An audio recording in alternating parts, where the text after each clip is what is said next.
चलिए तो अब आगे चर्चा करते हैं, वो किस पर, आरबीआई पर।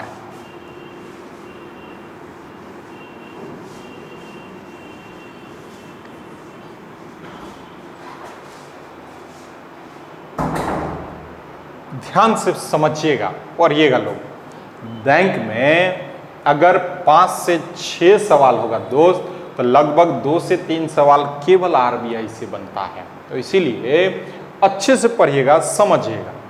थोड़ा सा हम टॉपिक को लेकर सवाल के बारे में बता देते हैं कि क्या सब पूछता है यहां से। आरबीआई, इसका फुल फॉर्म होता है, जानते ही होंगे सब लोग, रिजर्व बैंक ऑफ इंडिया। हमने शुरुआत में ही जब इंट्रो दिया था उस समय भी क्वेश्चन बताया था किस तरह का, अभी पुनः दोहरा देते हैं। यहां से सवाल आपका पूछता है आरबीआई की स्थापना कब हुई, आरबीआई का राष्ट्रीयकरण कब किया गया। इसके अलावा आपसे पूछेगा repo rate, reverse repo rate, मौद्रिक नीति, नाबार्ड का स्थापना कब होता है, एक्जिम बैंक की स्थापना कब होती है, आईडीबीआई क्या है, सिडबी क्या है, मुद्रा के कुछ प्रमुख प्रकार पूछते हैं, और इसके अलावा जो है वह मुद्रा का वैल्यूएशन करना। तो काफी महत्वपूर्ण बातें हैं और सभी बात को धीरे धीरे हम लोग समझने का प्रयास करें, कोई दिक्कत। चलिए तो आते हैं आरबीआई।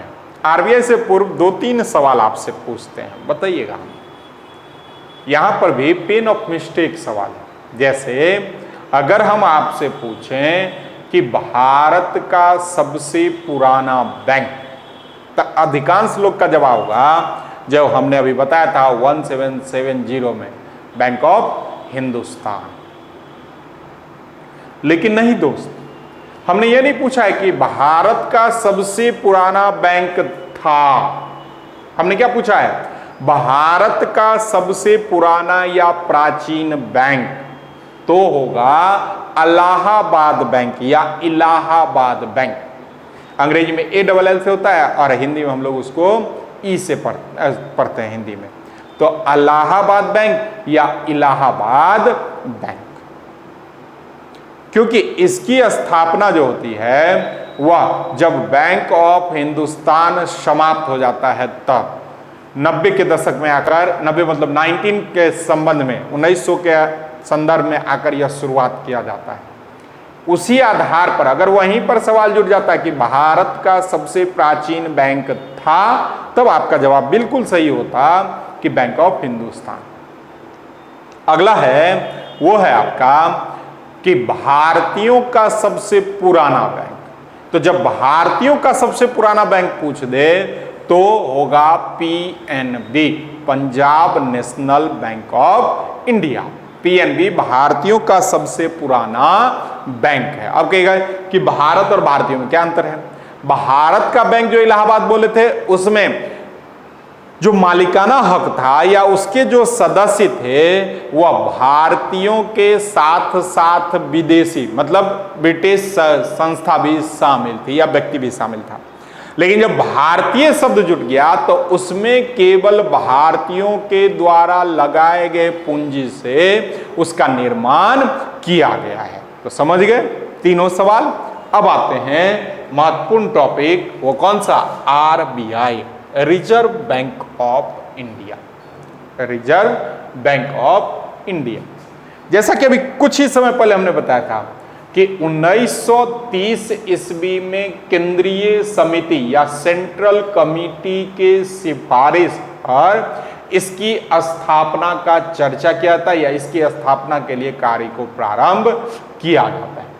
लेकिन यह जो स्थापित होता है वह 1935 अधिनियम, 1935 एक्ट या अधिनियम के द्वारा इसकी स्थापना हिल्टन यंग कमिटी या समिति के सिफारिश पर किया जाता है। तो क्या कहेंगे कि 1930 ईस्वी में सेंट्रल कमिटी या केंद्रीय कमिटी की सिफारिश की जाती है, लेकिन उसकी समीक्षा के लिए हिल्टन यंग कमिटी या समिति को लाया जाता है और इसी के आधार पर 1935 अधिनियम या एक्ट के द्वारा आरबीआई की स्थापना 1935 में कर दिया जाता है। कोई दिक्कत? इसीलिए देखिएगा कहीं कहीं देता है केंद्रीय समिति और कहीं की देता है हिल्टन यंग। आज दोनों देगा तो कौन सा होगा? Hilton young. अर्थव्यवस्था अर्थशास्त्र में याद रखिएगा, जब 2 3 एक ही सवाल रहे तो जो सबसे अंतिम होता है, करंट जो होता है, वही आंसर जाता है। तो हिल्टन यंग समिति यह स्थापित हो जाता है। जब यह स्थापना होता है तो एक संयुक्त पूंजी वाली कंपनी के रूप में स्थापित कर जाती है। संयुक्त पूंजी वाली कंपनी क्या होती है? और संयुक्त पूंजी वाली कंपनी देश में, अगर भारत का प्रथम संयुक्त पूंजी वाली कंपनी पूछे तो Dutch east India company, Dutch east India company अगर देश का सबसे पहला जो है आपका पूछे संयुक्त पूंजी वाली कंपनी, तो उसको क्या कहेंगे? Dutch east India company. तो उसी आधार पर आरबीआई एक संयुक्त पूंजी वाली कंपनी थी। अब संयुक्त पूंजी वाली कंपनी क्या हो गया दोस्त? तो कंपनी 2 प्रकार के होते हैं। एक देखिएगा कंपनी के पीछे लिखा होगा, जैसे मान लीजिए लिखा होगा रिलायंस प्राइवेट लिमिटेड या Reliance limited, Reliance private limited या उसी कह सकते हैं रिलायंस लिमिटेड। तो व्यापार मुख्यतः 3 प्रकार से किया जाता है। 3 प्रकार से किया जाता है मतलब एक व्यापार जो होता है वो होता है एकल या सिंगल व्यापार, जैसे छोटे मोटे दुकानदार जो अकेला ही क्या करे? अपने कार्य को संपन्न करे। दूसरा होता है वो होता है आपका पार्टनरशिप व्यापार। पार्टनरशिप व्यापार क्या होता है? जिस व्यापार में कम से कम 2 लोग और अधिक से अधिक 20 लोग मिलकर जब कार्य को संपन्न करता है तो उसे पार्टनरशिप व्यापार कहते हैं। अब आते हैं कंपनी। कंपनी हमने कहा 2 तरीके से होता है, एक प्राइवेट कंपनी और दूसरा लिमिटेड कंपनी। एक प्राइवेट कंपनी और दूसरा लिमिटेड कंपनी। आप किसी भी तरह की संस्था में चले जाइए, यही 2 जो है उस नाम के लास्ट में लिगा मिलेगा, ठीक ना? तब प्राइवेट कंपनी किसको कहेंगे और लिमिटेड कंपनी किसको कहेंगे? जब लिमिट की बात होती है तो क्या होता है? सीमितता की बात होती है कि वहां पर व्यक्ति सीमित हो। तो जब लिमिट की बात हो तो कहा जाता है कि कंपनी एक्ट 1956, सुनिएगा गौर से, कंपनी एक्ट 1956 के अनुसार कम से कम 7 लोग, जिनको लिखना होगा लिखिएगा, कम से कम 7 कम से कम 7 या 7 लोग और अधिक से अधिक 50 और अधिक से अधिक 50 लोग मिलकर जब किसी कंपनी की स्थापना करते हैं तो उसे हम लिमिटेड कंपनी कहते हैं। जैसे Agarwal limited, Jha and Jha limited, Mishra limited, कुछ भी हो सकता है। वहां पर जो भी इन्वेस्टमेंट संस्था में किया जाएगा वो सभी का सभी इन्वेस्टमेंट जो है वो कितने लोगों में बट जाएगा? कम से कम 7 लोगों में और अधिक से अधिक कितना? 50 लोग। लेकिन जैसे जैसे क्षेत्र का विस्तार होता है और नई कंपनी लॉ को लाकर शामिल कर जाता है, नियम को शामिल कर जाता है, जो हमने शुरुआत में ही आपको बताया था कंपनी एक्ट 1991, 2010, 2013, तो 2010 या कंपनी एक्ट 2013 के अनुसार, 2010 या 2013 के अनुसार कम से कम 7 लोग और अधिक से अधिक 200 लोग, 50 से संख्या बढ़कर कितना हो गया? 200 लोग मिलकर जब संस्था को स्थापना करे तो उसे लिमिटेड कंपनी कहकर संबोधित किया जाता है। कोई दिक्कत? तो जिनको लिखना होगा लिख लीजिए।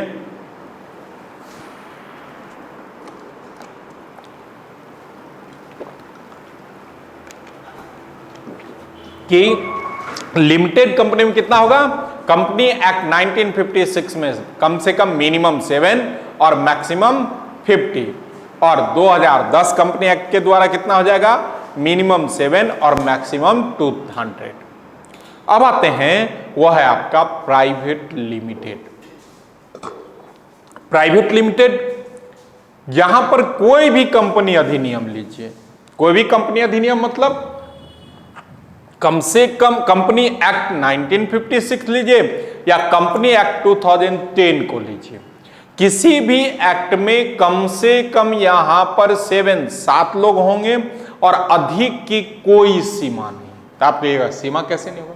वह जो सीमा है अधिकतम की, वो सीमा निर्भर करता है उस कंपनी के पास या कंपनी के ऊपर कि वह अपने कैपिटल को, पूंजी को कितने लोगों के बीच विखंडित कर सकता है।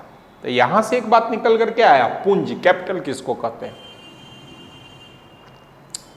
पूंजी जो है एक लायबिलिटी है, उधार है। पूंजी एसेट्स नहीं है, धन नहीं है, संपत्ति नहीं है। पूंजी क्या है? लायबिलिटी है। आप कहेंगे कि पूंजी कैसे लायबिलिटी है? पूंजी जैसे मान लीजिए कोई ऐसे बिजनेसमैन होंगे, समझने का प्रयास किया, हम क्या कहें कि पूंजी एक लायबिलिटी है, एसेट्स नहीं है, संपत्ति नहीं है। कैसे? आपके मन में सवाल होगा, एक बार एसएससी पूछा है कि क्या पूछा है सवाल?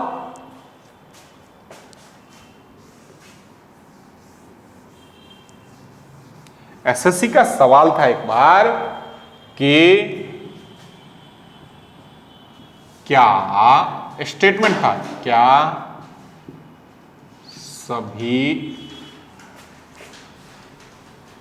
धन पूंजी हैं? क्वेश्चन मार्क लगेगा, सॉरी। दूसरा स्टेटमेंट था सभी धन पूंजी होते हैं। क्या सभी धन पूंजी होते हैं? क्या सभी धन पूंजी होते हैं? अब समझिएगा, जिस तरीके से समझा रहे हैं तो आप अंतर कर सकते हैं कि कौन सा स्टेटमेंट सही है। एक होता है धन और दूसरा होता है पूंजी। क्या क्या कहा हमने? धन और पूंजी। किसको धन कहेंगे, किसको पूंजी कहेंगे? चलिए मान लीजिए, समझने का प्रयास करिएगा। एक छोटा सा उदाहरण देकर हम आपको समझाने का प्रयास कर रहे हैं। क्या प्रयास कर रहे हैं? तो मान लीजिए आप कहीं कपड़े की दुकान जाते हैं या ऐसे दुकान जाते हैं जहां क्या होता है, मोल भाव किया जा सके। फिक्स प्राइस की दुकान नहीं जाते हैं, कहां जाते हैं? मोल भाव की दुकान जाते हैं। तो कपड़ा में ज्यादा मोल भाव होता है, इसलिए हमने उदाहरण में कपड़े को लिया। अब आप कपड़े की दुकान में जाते हैं तो मान लीजिए कपड़ा वाला, यह एक कपड़ा है और कपड़े वाले ने इसका प्राइस, इसका मूल्य आपको 500 रुपया बताया। कितना बताया? 500। अब जब उसने इसका मूल्य 500 रुपया बताया है दोस्त, तो आप 5 का 500 उसे नहीं देंगे। क्या कहते हैं? आप अपने तरफ से उसे जो भी होगा, 300, 400, 500 जो भी होगा वो कहेंगे। मान लीजिए आपने कहा कि इसके लिए हम 300 रुपये आपको दे सकते हैं, तो दुकानदार क्या कहेगा? नहीं भाई साहब, 300 रुपये में नहीं हो सकता है। तब क्या होती? मोल भाव खींचातानी होते होते मान लीजिए एक निश्चित प्राइस पहुंचा और दुकानदार ने कहा कि 400 रुपया, और आप पहुंच गए 350 रुपया। दुकानदार खींच तान के कहां पर पहुंचा? 400 रुपया, और आपने कितना कॉस्ट रख दिया? 300 रुपया। तब अक्सर देखिएगा दुकानदार जो है वह एक स्टेटमेंट देता है। क्या स्टेटमेंट देता है? कि सर जी, ना आपकी बात ना मेरी बात, चलो 350 रुपये से अधिक नहीं देंगे, उसके लिए हम क्षमा मांगते हैं। नहीं तो वहीं पर क्या स्टेटमेंट देगा कि इससे कम प्राइस पर नहीं दे सकते हैं, आप चाहें तो इसके बदले में मेरे से मिठाई खा लें, नाश्ता पानी कर लें, पर हम हाथ जोड़ते हैं, इससे कम मूल्य पर हम आपको वस्तु नहीं दे सकते। गौर से समझिएगा, फिर से स्टेटमेंट हमने क्या कहा, दुकानदार ने कहा कि हम 350 रुपये से कम में इस वस्तु को नहीं दे सकते हैं, या हम इसके बदले में आप चले हमसे चाय नाश्ता पानी कर लें, पर हम हाथ जोड़ते हैं आपको इससे अधिक कम मूल्य पर नहीं दे सकते। आप कितना कहते, 300। अब समझिए, वहां पर थोड़ा सा घुमाते हैं बात को, मतलब समझिए कि मान लीजिए वह दुकानदार किसी न किसी कारणवश आपका मित्र निकल गया, रिलेशनदार निकल गया, जिससे आपकी काफी बनती है। आपके मुंह से अगर निकल जाए कि चलो ठीक है आप 350 ले लो और मुझे नाश्ता पानी करवा दो, हम नाश्ता पानी करने के लिए तैयार हैं। तो गौर से समझिएगा, आज के डेट में अगर वह मान लीजिए आपको लेकर गया बाजार में नाश्ता करवाने, तो जब दो व्यक्ति नाश्ता करने के लिए कहीं जाएंगे तो बात कितने का अंतर था, 50 रुपये का। आप थे 300 और वो था 350 का। तो 50 रुपये अगर वो बिजनेसमैन के हिसाब से सोचें तो अगर दो व्यक्ति जाएंगे तो 50 से अधिक खर्च होगा, 50 से कम खर्च नहीं होगा। और 50 से अधिक खर्च होने के साथ साथ बिजनेसमैन अपना समय भी थोड़ी देर के लिए क्या करेगा, बर्बाद करेगा, जो कि बिजनेसमैन चाहता नहीं। तो समझिए कि दोनों व्यक्ति जब नाश्ता करके आए तो पता चला कि दुकानदार का कितना खर्च हो गया, 100 रुपया खर्च हो गया। तो अब गौर से समझिएगा, यहां वो 50 रुपया छोड़ नहीं रहा था और वहां आपके ऊपर कितना खर्च कर दिया, 100 रुपया। आपके सर वो भी शामिल था उस 100 में, आप ही के कारण शामिल था। तो जब आपके कारण उसने 100 रुपया खर्च कर दिया तो समझने वाली बात है कि यहां 50 रुपया छोड़ सकता था, उसको और 50 रुपये की बचत हो जाती, लेकिन ऐसा उसने नहीं किया। क्यों नहीं किया, क्योंकि जो आपका 100 रुपया था वह 100 रुपया, एक मिनट रुकिए, हमने कहा कि वह व्यक्ति, अगर गौर करिएगा तो वो इधर 100 रुपया खर्च किया लेकिन उधर 50 रुपया छोड़ नहीं रहा था। क्यों, जो 50 रुपया वो नहीं छोड़ रहा था वो उसकी पूंजी थी, जो कि लायबिलिटी था, उधार था। वो उसका क्या था, पूंजी था। जो उसने जेब से खर्च किया वो क्या था, धन था। जो उसने जेब से खर्च किया वो धन था, अर्थात धन पर, एसेट्स अंग्रेजी में कहते हैं, एसेट्स पर संपूर्ण अधिकार उस व्यक्ति का होता है। वो उसे खर्च कर सकता है, कुछ भी कर सकता है। पूंजी पर संपूर्ण अधिकार नहीं होता है, इसीलिए पूंजी एक लायबिलिटी होती है, उधार होती है, और धन एक एसेट्स होता है। नहीं तो ऐसे समझिए कि अगर किसी का कोई बिजनेस होगा तो देखिएगा वो अपने बिजनेस से कोई भी वस्तु लेता है तो देखिएगा अपने लेन देन की जो बुक कीपिंग होते हैं उसमें दर्शाता है उस बात को कि हमने इतने पैसे इस पूंजी के रूप में निकाला, और उसका भरपाई करता है वो। समझ गए पूंजी किसको कहते हैं। चलिए तो अब आते हैं संयुक्त पूंजी वाली बात। संयुक्त मतलब सभी लोगों को मिलाकर। अब यहां पर आपको छोड़ दें, क्या सभी धन पूंजी है, सभी धन पूंजी नहीं हो सकता है, इसको क्लियर कहते हैं। धन अगर पूंजी होता तो वो क्या करता, वो 50 रुपया छोड़कर अपना 100 रुपया या और 50 बचा लेता। तो पहला स्टेटमेंट गलत है। सभी धन पूंजी, क्या सभी धन पूंजी होते हैं, यहां गलत है। क्या सभी पूंजी धन होते हैं, सॉरी दोस्त, क्या सभी पूंजी धन होते हैं, दोनों में से कोई स्टेटमेंट सही नहीं है। चलिए तो संयुक्त पूंजी का मतलब क्या, संयुक्त मतलब सम्मिलित, आप पूंजी मतलब अभी हमने बताया। तो आरबीआई जो है वह 1935 ईस्वी में, आरबीआई जो है वह 1935 ईस्वी में एक संयुक्त पूंजी वाली कंपनी के रूप में स्थापित होता है। जल्दी से बताइएगा, किस समिति की सिफारिश पर? हिल्टन यंग कमेटी या केंद्रीय सेंट्रल समिति की सिफारिश? ठीक। तो संयुक्त पूंजी वाली कंपनी मतलब क्या? जहां पर कम से कम 7 लोग होंगे, अधिक की कोई सीमा नहीं। फिर हमने ही कहा था कि सीमा निर्धारित करता है कौन? संस्था निर्धारित करता है। तो आरबीआई ने सीमा को निर्धारित कर दिया। आरबीआई क्या कहा कि हम जो कंपनी स्थापित करेंगे वो कंपनी स्थापित होगा कितने का? 5 करोड़ का। कितने करोड़ का कंपनी स्थापित हुआ? 5 करोड़ का कंपनी जो है वो स्थापित कर दी गई। अब 5 करोड़ की कंपनी स्थापित की गई। कितने की स्थापित की गई? 5 करोड़ की कंपनी को स्थापित किया गया। इस हम आ जाएंगे, वो ऐसे ही कर रहे थे, थोड़ा सा वो हो रहा था। 5 करोड़ की कंपनी जो है वो स्थापित कर दी गई। अब 5 करोड़ को जितने छोटे अंश में बांटेगा उतने लोग उस कंपनी में शामिल हो जाएंगे। कोई दिक्कत? अब कहिएगा क्या अंश? अंश क्या है? तो जो 5 करोड़ में कंपनी स्थापित किया, संयुक्त पूंजी वाली कंपनी, तो उसको कहा गया अधिकृत। क्या? अधिकृत पूंजी।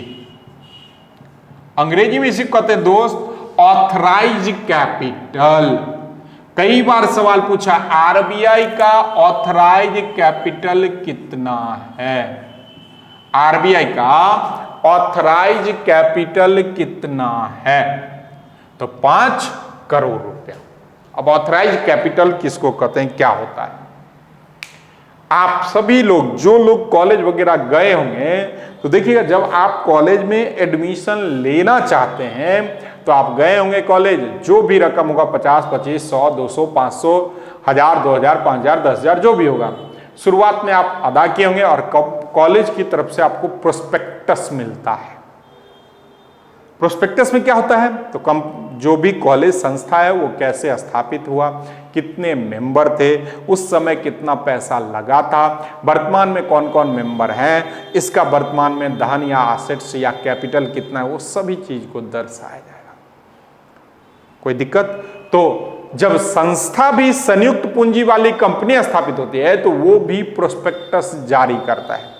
उस प्रोस्पेक्टस में वो सारे चीज दर्शाता है जो संस्था कार्य को संपन्न करेगी, अर्थात यह संस्था इन कार्यों को संपन्न करेगा, इसमें ये लोग बोर्ड ऑफ मेंबर हैं, इतने सदस्य शामिल हैं। वहीं पर उसी प्रोस्पेक्टस के अधीन जो रकम दर्शाया जाता है उसे ऑथराइज कैपिटल या हम आपको अधिकृत पूंजी कहते हैं। कोई दिक्कत? जब कोई भी संयुक्त पूंजी वाली कंपनी अपने प्रोस्पेक्टस के अधीन जिस रकम को दर्शाता है, शामिल करता है, उसे क्या कहेंगे? ऑथराइज कैपिटल कहते हैं। और इसी ऑथराइज कैपिटल को जितने वर्ग में वह विखंडित कर देगा उतने लोग उस संस्था के सदस्य हो जाएंगे। किसी कोई दिक्कत नहीं। चलिए, तो आरबीआई का ऑथराइज कैपिटल कितना था? 5 करोड़ रुपया। अब आरबीआई ने क्या कहा कि हम छोटे स्तर तक लोगों के पास पहुंचेंगे, और छोटे स्तर तक लोगों के पास पहुंचने के लिए आरबीआई अपने ऑथराइज कैपिटल को प्रति शेयर, अंश का मतलब होता है हिस्सा, तो प्रति शेयर 100 रुपया के आधार पर विखंडित कर देता है। कितना? 100 रुपया प्रति शेयर। शेयर को ही क्या कहते हैं? हिस्सा या अंश। अर्थात 100 से इसको डिवाइड करेंगे तो कितने लोग मालिक हो गए थे? 5 लाख लोग। तो 100 रुपये प्रति शेयर के आधार पर आरबीआई ने अपने ऑथराइज कैपिटल को बांट दिया। अब यह एक संयुक्त पूंजी वाली कंपनी बन गई। अब संपूर्ण कार्य को करना प्रारंभ कर लेता है। जैसे यह संस्था आजादी का समय होता है, तब जो उस समय सरकार गठन होती है, भारत सरकार, उन्होंने प्रति शेयर उस समय लगभग 118 रुपया 116 पॉइंट कहीं 62 देता है, कहीं 32 डालता है, तो 118 रुपया लगभग 118 रुपये प्रति शेयर के हिसाब से सभी शेयर को 100% सभी शेयर को हायर कर लेता है या खरीद लेता है। और अब या उसके बाद आजादी के बाद 1949 1949 आजादी होता है कब? 1979 में, और 1949 या 1949 में जो है वह क्या होता है, आरबीआई पूर्ण रूप से भारत सरकार का हो जाता है, या कह सकते हैं राष्ट्रीयकृत बैंक बन जाती है। किसी को कोई दिक्कत? तो अगर सवाल पूछे स्थापना तो 1935 में, लेकिन अगर उसका नेशनलाइजेशन की बात करें, राष्ट्रीयकरण की बात करें, तो कब? 1949 में। 1947 से लेकर या 1947 से लेकर 1949 तक या और 1949 तक आरबीआई जो है वह भारत के साथ साथ पाकिस्तान का भी सेंट्रल बैंक के रूप में कार्य को संपन्न किया। कहां पर? आरबीआई 1947 से 1947 से लेकर 1949 तक भारत के साथ साथ जो है वह किसके लिए? पाकिस्तान के लिए भी काम किया। लेकिन जैसे ही राष्ट्रीयकृत हो जाता है यह भारत का केंद्रीय बैंक के रूप में आता है। अब इस केंद्रीय बैंक को चलाने के लिए सरकार क्या कहती है? एक केंद्रीय मंडल या निदेशक मंडल की स्थापना कर देता है, जिस निदेशक मंडल में एक मुख्य गवर्नर या प्रमुख गवर्नर होता है, 4 डिप्टी गवर्नर होते हैं, एक वित्त मंत्रालय के द्वारा शामिल या वित्त मंत्रालय के द्वारा नियुक्त किए गए व्यक्ति होते हैं। इसके बाद 10 या 10 भारत सरकार नियुक्त करते हैं, जो विभिन्न क्षेत्रों से होते हैं, अर्थव्यवस्था के क्षेत्र से होते हैं, व्यापार बाजार के क्षेत्र से होते हैं, वह भारत सरकार निर्धारित करता है। और इसके बाद जो है वह 4 क्षेत्रीय कार्यालय के जो प्रमुख होते हैं वो आकर इस निदेशक मंडल में शामिल हो जाते हैं। किसी कोई दिक्कत? और इस आधार पर आरबीआई के प्रथम स्वतंत्रता प्राप्ति के बाद आरबीआई के प्रथम गवर्नर सीडी देशमुख, कौन? सीडी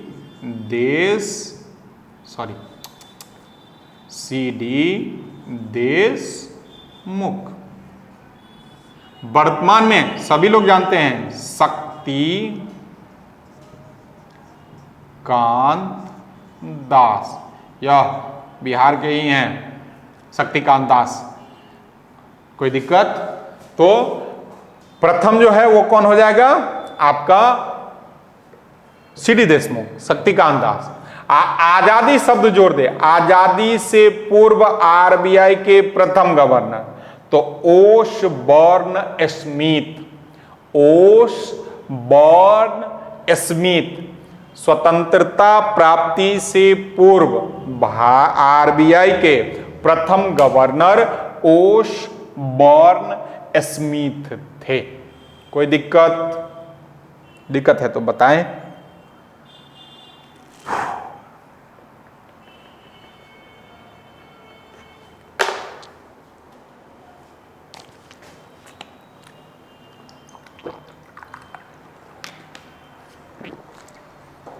अब आगे बढ़ते हैं तो आते हैं आरबीआई का मुख्यालय।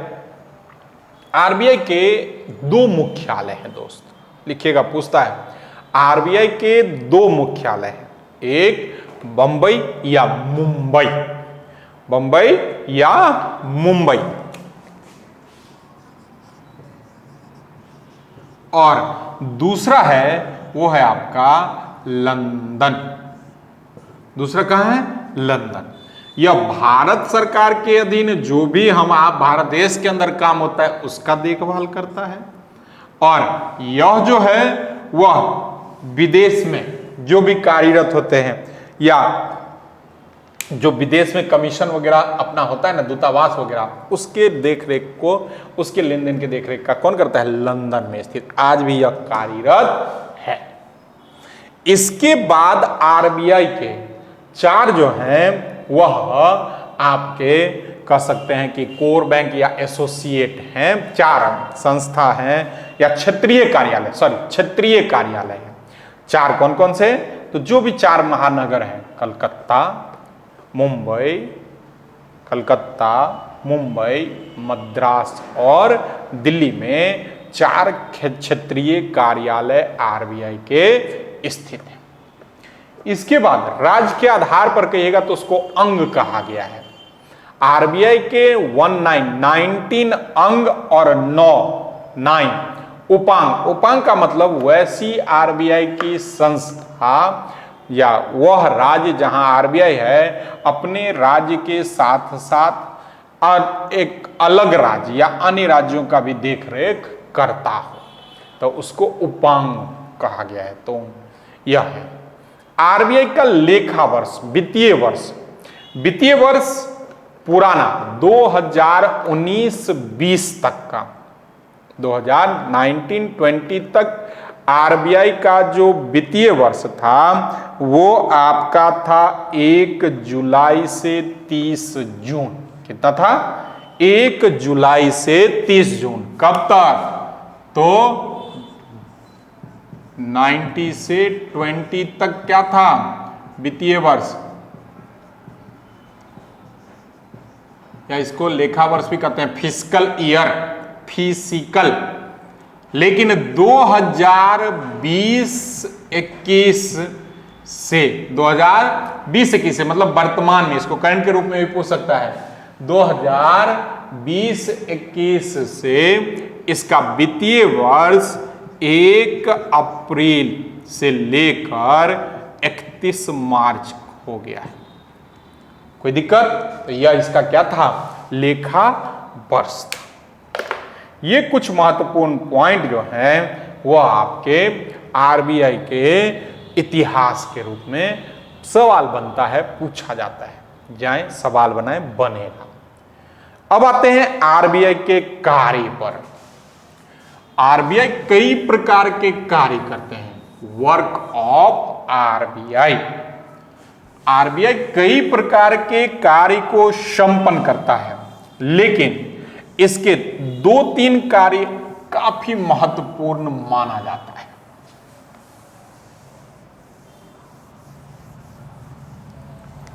दो तीन कार्य काफी महत्वपूर्ण माना जाता है। तो अब हम लोग क्या लिखेंगे? वर्क ऑफ आरबीआई या आरबीआई के कार्य।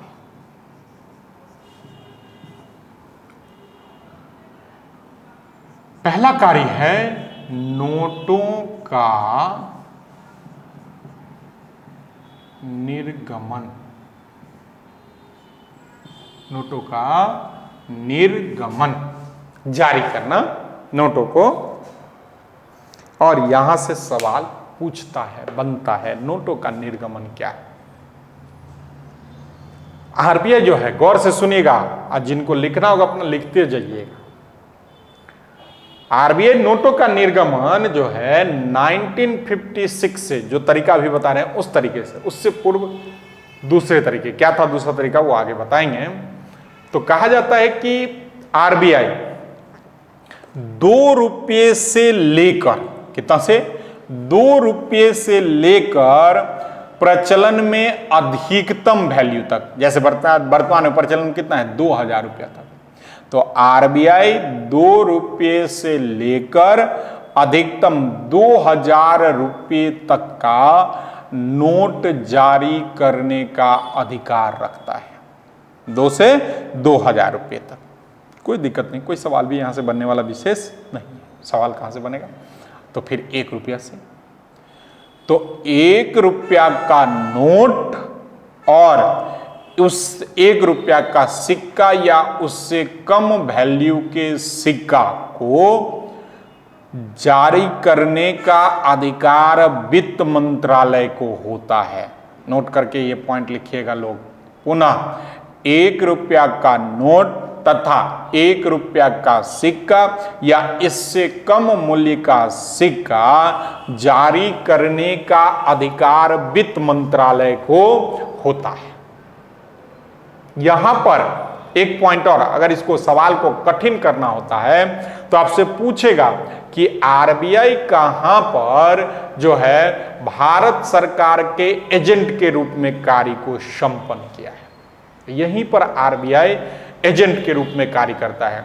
जारी वो कर देता है, वो मतलब वित्त मंत्रालय, और 1 रुपया के नोट पर वित्त मंत्रालय सचिव का ही हस्ताक्षर होता है।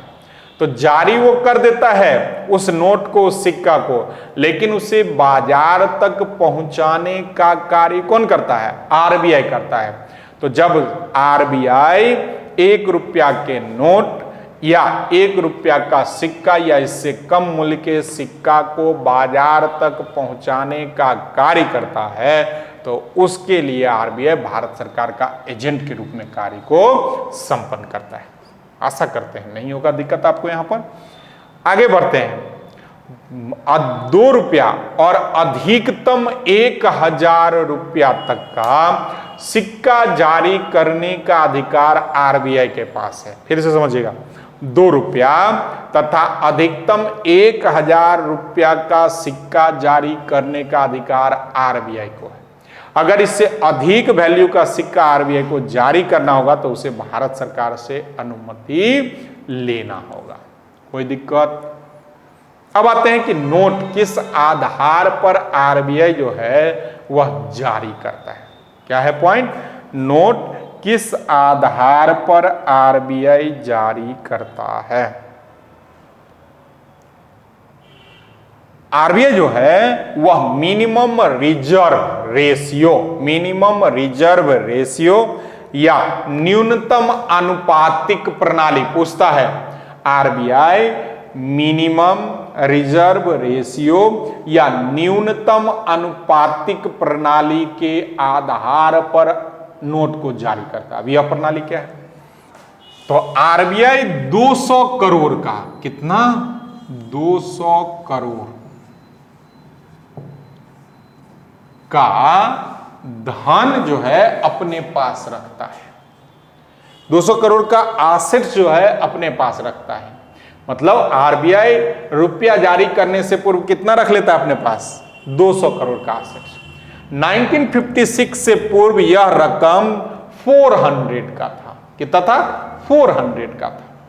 अब इस 200 करोड़ को आरबीआई 2 वर्ग में बांट दिया।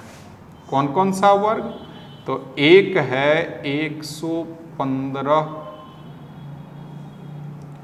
एक क्या है? 115 करोड़,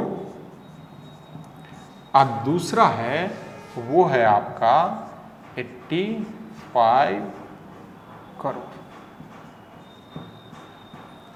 यह 2 रूप में आरबीआई जो है वो क्या करता है? पैसे को विखंडित या एसेट्स को विखंडित कर देता है। इस 115 करोड़ का सोना या गोल्ड केवल अपने पास रखता है। इसमें और कोई चीज नहीं रखता है। क्या रखता है? 115 करोड़ का सोना या गोल्ड वो अपने पास रखता है और कुछ नहीं। इस 85 करोड़ में वह विदेशी इन्वेस्टमेंट या विदेशी फंड को रखता है। विदेशी फंड कुछ भी हो सकता है, जो भी मतलब अधिक वैल्यू की मुद्रा होंगी उसे मुद्रा के रूप में, या किसी विदेशी बैंक संस्था में कोई हिस्सेदारी है तो उसका शेयर के रूप में वो रख सकता है। मतलब यहां पर कोई निश्चित नहीं है कि क्या रहेगा। विदेशी फंड कुछ भी रह सकता है, लेकिन यहां पर निश्चित है क्या होगा? सोना। जब यह 200 करोड़ की एसेट्स या धन अपने पास रखेगा तभी यह मुद्रा जारी कर सकता है। तो हमारे आपके मन में एक सवाल, हमारे यहाँ मन में तो अक्सर बचपन में आता था कि क्यों ना आरबीआई, जब भारत में लोग गरीब हैं तो अधिक से अधिक पैसा छाप कर क्या करे? गरीबी को समाप्त करे। ऐसा नहीं कर सकता है दोस्तों। ऐसा क्यों नहीं कर सकता है? तो ऐसा करने से दो चीज होगी। एक, मुद्रास्फीति बहुत बढ़ जाएगा, क्योंकि सभी के पास क्या हो जाएंगे? पैसा आ जाएंगे, तो वस्तु का वैल्यू क्या हो जाएगा? बढ़ जाएगा, पैसा का वैल्यू गिर जाएगा। और दूसरा नहीं करने का जो मुख्य कारण है वो यह है कि एक वित्तीय वर्ष में आरबीआई अधिकतम 10,000 करोड़ का मुद्रा जारी कर सकता है।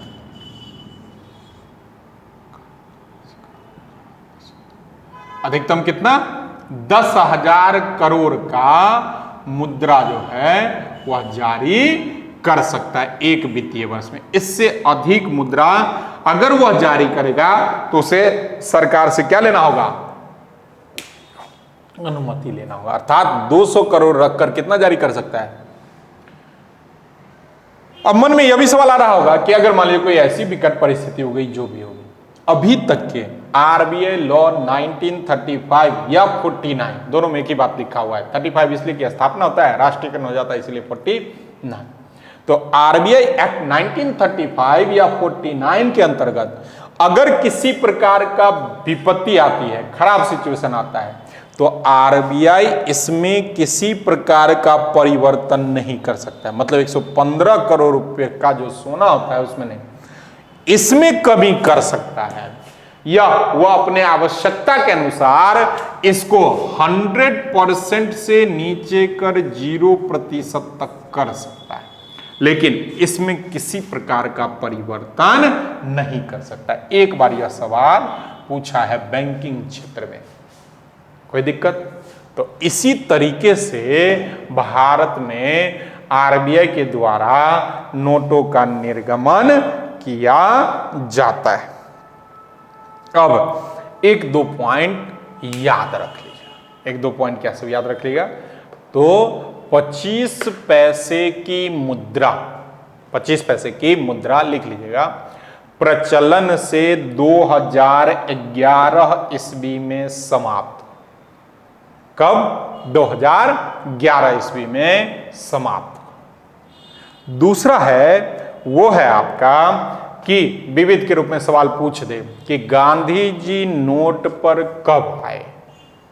बहुत सारे लोगों को पता भी नहीं होगा कि क्या पहले गांधी जी नहीं थे। नहीं, पहले गांधी जी नहीं थे।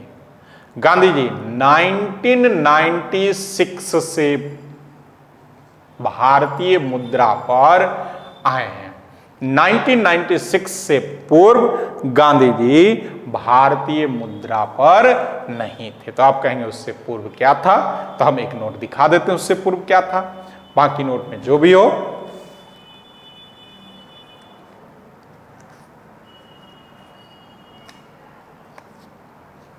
जरा इसको जूम करके दिखा दीजिए लोगों को, हम दिखा देते हैं। जूम होगा? वहां आकर दिखा देते हैं, कोई दिक्कत नहीं। ये देखिए, ये है 1996 से पूर्व की मुद्रा। 1996 से पूर्व की मुद्रा यही है, ठीक। इस देख लिए, इसके बाद ही देख लीजिए गौर से, यहां गांधी जी नहीं है। कहीं भी दिख रहे हैं गांधी जी? नहीं है। चलिए, तो ये दो सवाल जो है वह आपका महत्वपूर्ण है। अगला जो है पॉइंट, वो पॉइंट है आपका दूसरा कार्य नोट के निर्गमन के बाद बैंकों का बैंक के रूप में। तो यहां से कोई सवाल नहीं बनता है, सुन लीजिए, याद रहे तो भला, ना रहे तो भला, कोई दिक्कत नहीं है। बैंकों का बैंक के रूप में जिस प्रकार से हम आप जो हैं वह बैंक में लेन देन करते हैं, अपने पैसे को बैंक के पास जमा करते हैं, आवश्यकता अनुसार बैंक से निकाल लेते हैं, आवश्यकता अनुसार बैंक से ऋण लेते हैं, वही कार्य कॉमर्शियल बैंक, अनुसूचित बैंक, कॉमर्शियल बैंक कौन होगा? एसबीआई होगा, कॉर्पोरेशन बैंक होगा, बैंक ऑफ बड़ौदा होगा। ये बैंक, सारे बैंक जो हैं आरबीआई के साथ कार्य को संपन्न करता है, तो उसे हम बैंकों का बैंक कहकर संबोधित करते हैं। इसके बाद है भारत सरकार के बैंक के रूप में, तो यहां से भी कोई सवाल नहीं बनेगा। तो जैसे बैंकों का बैंक था वही भारत सरकार, मतलब भारत सरकार जो है वह जो भी लेन देन करेगा वह किसके साथ करेगा, आरबीआई के, भारत सरकार, सरकार के रूप में, व्यक्ति के रूप में नहीं। इसके बाद विदेशी फंड वगैरह को अपने पास स्वीकार करता है, यह रखता है, विदेश से ऋण वगैरह लेने में सहायता प्रदान करता है। अब आते हैं जो इसका महत्वपूर्ण पॉइंट है, जहां से क्या होता है, सवाल बनाया जाता है या बनता है, तो उसे महत्वपूर्ण पॉइंट के रूप में बनाते हैं, पूछते हैं सवाल।